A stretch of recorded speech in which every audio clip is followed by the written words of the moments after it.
surprise in Arizona. Hope you're having a super fantastic sparkling day. Welcome to Before the Dirt Nap podcast number 2022, Mapping Your Ancestors, How Geography Shapes Family History. This is something we haven't talked about yet, so I thought it was a good time to bring this topic in. And I must apologize for being on late. I kind of took a nap and forgot to set the timer. Yes, I apologize for that, but we're up, we're awake, and here we are talking about how geography could have changed your family history. Tonight, we're going to be looking at, have you ever wondered why your ancestors settled where they did, what events, landscapes, or migrations shaped their journey? And tonight, we're exploring how geography influenced your family history. There are lots and lots of stories out there about family migration mysteries. Perhaps an ancestor who suddenly moved across the country or changed their surname in a new location. Why did they do that? And we've been hinting at this a lot through some of the podcasts that we've been doing, where families have moved because of religious persecution. They get to a new country, they change their name to make it sound more like they are from that country instead of the homeland they came from. And geography shapes genealogy as our ancestors' movements weren't random. They were influenced by opportunity, conflict, climate, and economics. I know that for my my ancestors who came from England down to New Zealand, there was a government program at the time that was encouraging people to leave England and go and settle in New Zealand.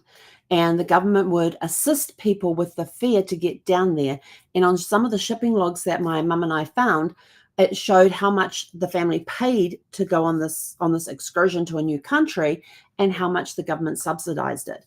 So there were things like that. Australia, some of the people who are in Australia were colonized by Europeans and in a normal way, but some of them were colonized because they were convicts and they were sent there. Rather than filling up the jails in England, they sent them on a ship down to Australia. So they've got two different types of people in Australia that you could be descended from: criminals or regular people who colonized the country. Sorry, brain's a little foggy at the moment. Other things that have influenced things, and we're going to learn about some of these things during our discussion tonight. So let's just dive in. And here's a fun fact for you. In the 1800s, thousands of people with the last name Smith, S-M-I-T-H, weren't born as Smiths. They changed their names while migrating to avoid debts or legal trouble. So there is that as well. And I think it was last night we were talking about women who were divorced would move to a different location, would move to a different town, a different state, across country, to an even different country, and say that they were a widow because widows had a better standing in the community than somebody who was divorced. Excuse me.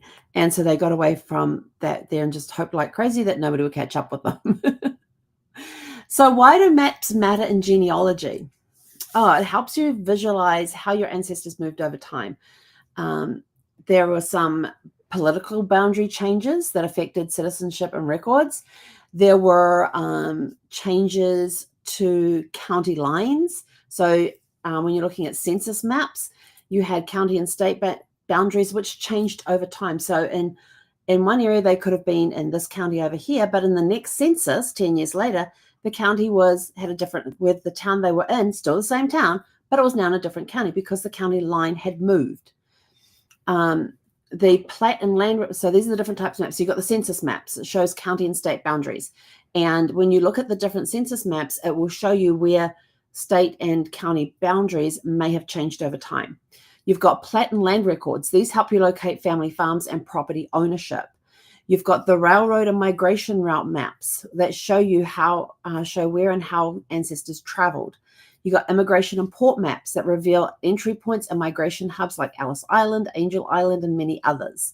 You've got ethnic settlement maps that show where specific ethnic groups establish communities. For example, you've got the German communities in Pennsylvania.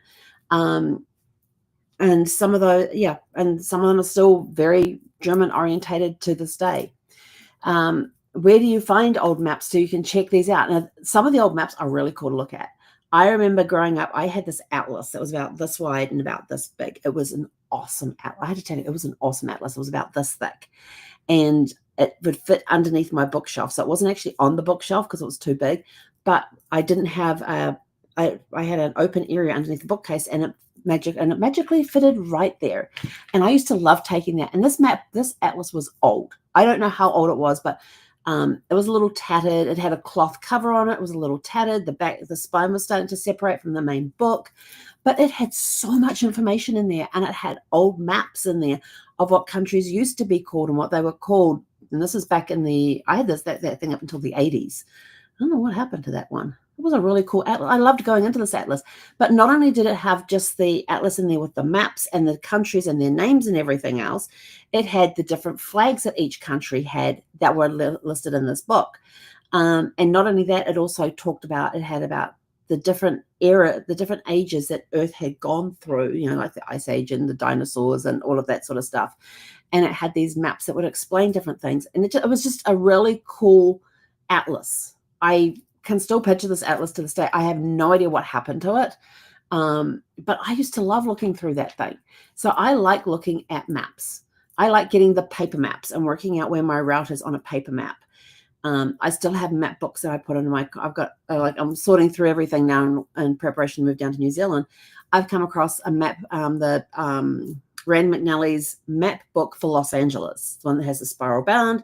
And I have in the front, inside the cover, I have written what map number and what grid number my family members in LA and friends live in, so that I could just go to that, and I know I've got to go to that map there and figure out where I am, but I've got to end up on that map.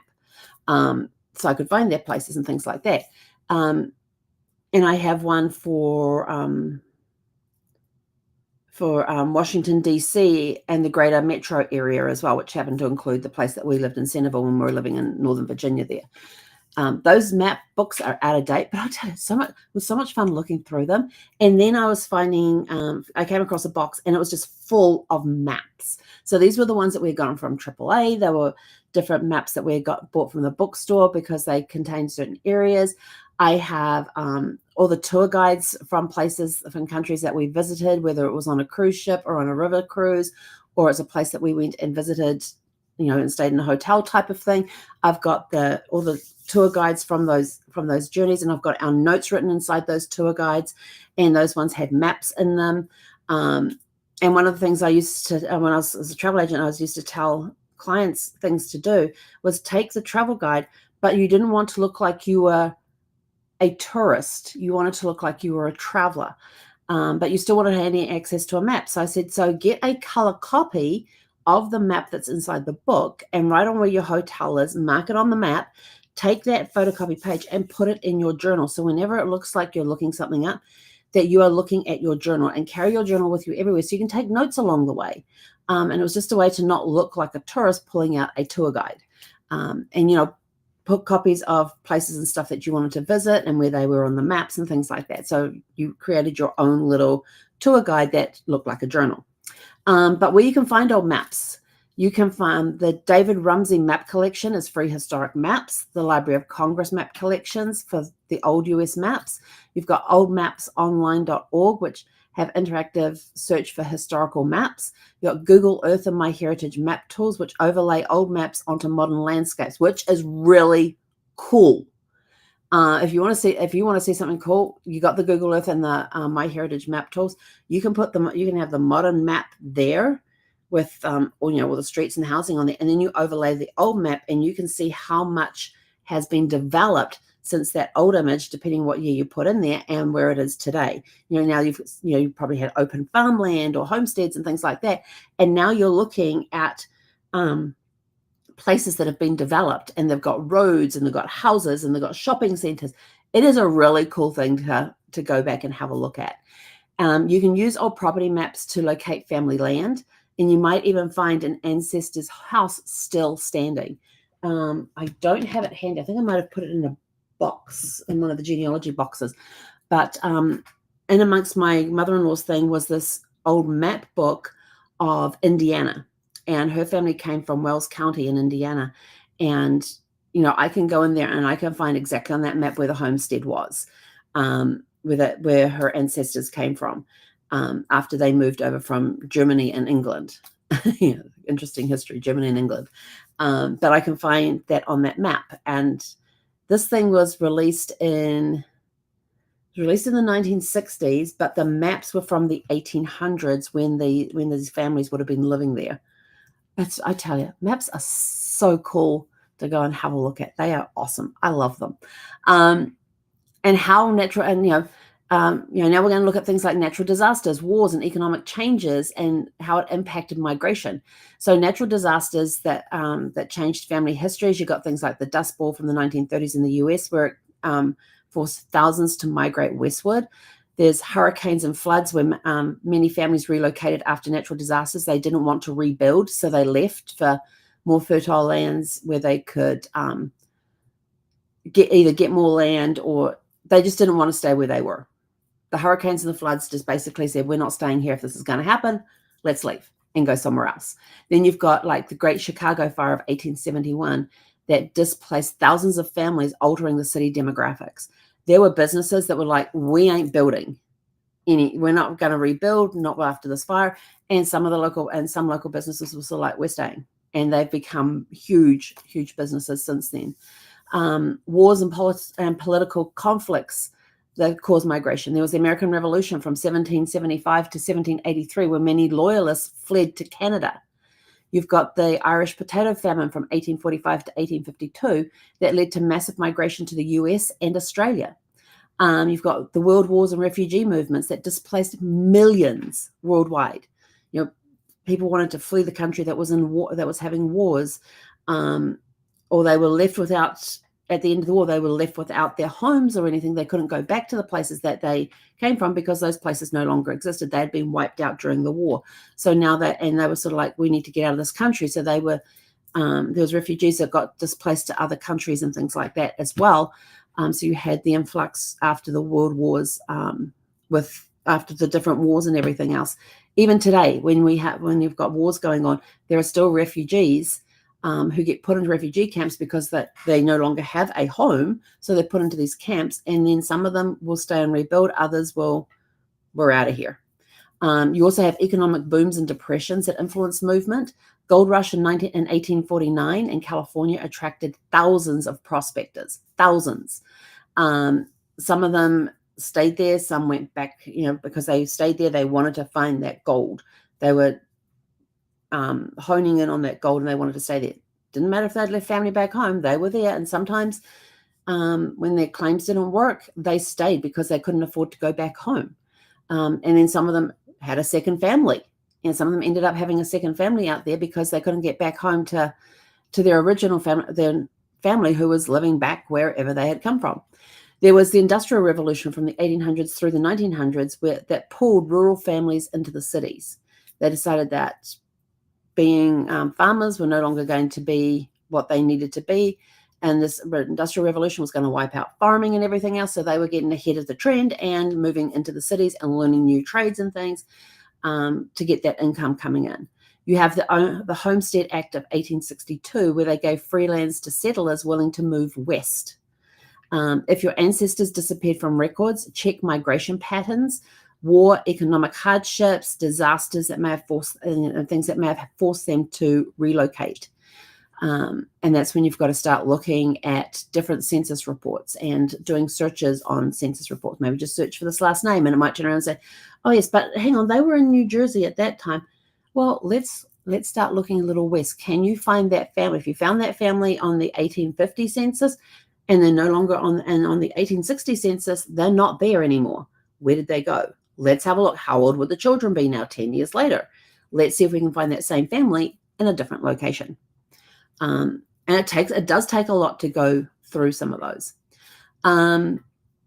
Tools for mapping family history visually. You've got online family tree mapping tools. There's Google Earth Pro, which upload family locations and migration paths.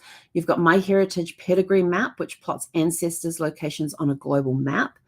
Ancestry.com has a map feature which shows DNA matches and ancestors and where ancestors lived. You can actually, where it shows your ethnic things, you can actually go to a map and it will show you where your what's it called? haplogroup originated from, and you can see the different, based on your DNA, you can see the different, and for me, my X chromosome, you can see where the X chromosome has migrated over centuries, and you can see what the path was to come where they've come to. It's the coolest feature. You also have family search historical maps that help overlay past and present locations. You can create your own migration map, start with a timeline of your ancestors' movements, add in major events like wars, land purchases, disasters that may have influenced their migration. If there was a war on and it was nowhere near where they were living, then don't put that on there because their area was unaffected by that war. If there was a disaster that came through their area, then yes, put that on because that would influence where they go. Use colors to mark different branches of the family. When you're mapping your ancestors' journey, it can help you predict where lost relatives may have moved, even if records don't exist. Actually, I'm just going to see real fast here. Let's go to Ancestry. And I want my DNA thingy. I'm going to see if I can pull this up for you guys real quick. Journeys, I think it's called. Nope.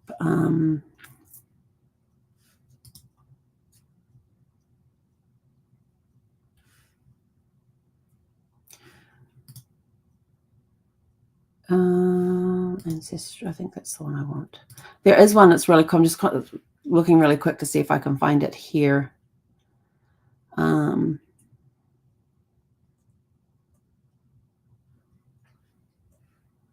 No, that's not showing what I need. No, okay, that's not doing what it used to do.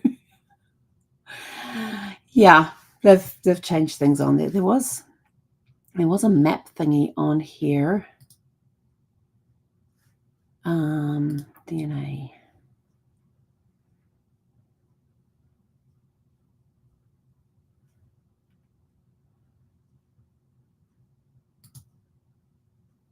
There used to be like a map where I know where it is. It's because I'm looking in the wrong place.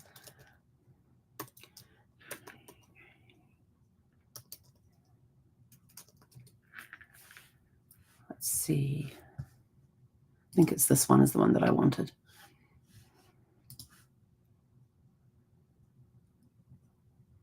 Okay, it's the coolest thing.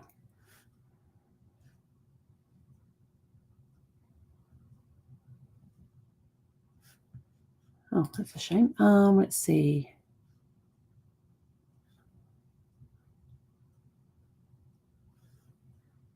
This is what I wanted, I think. The haplogroup. Yay!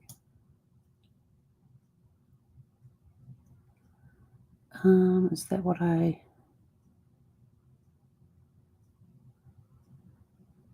No, that's not what I wanted either. Oh, hang on, all migration maps. Nope, that's not what I needed. Nope. Okay, so what I was going to show you is not what they've changed it. But this is in family. Actually, let's have a look at this anyway. Why not? Okay, I needed to go to this one here. Okay, so this is all right, good, you can see that. Excellent. So this is my haplogroup. My haplogroup is H. This is where my Eve was located, and you can see through here where it's migrated from down here somewhere around Kenya and Ethiopia and up through Sudan and Egypt and Turkey and over to Greece, and then it's split into two different ways and gone those different ways. That is the very earliest part of the of my migration to Eve.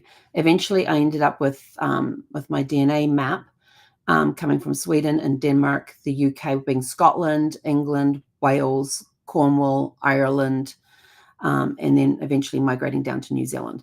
But it doesn't show me that map anymore. The all migrations map, this is all the haplogroups. So you can see all the haplogroups along here. And, you can just say, oh, what's the HV one? Well, the HV one, it comes up and along here, and it goes up here. It's the same one that I'm in. If you wanted haplogroup A, That's come from down here with Eve as well, and all the way over here and down into South America. So it's a really cool thing, but unfortunately it's not showing the whole. This is just my one. Let's see if we've got ancestral origins.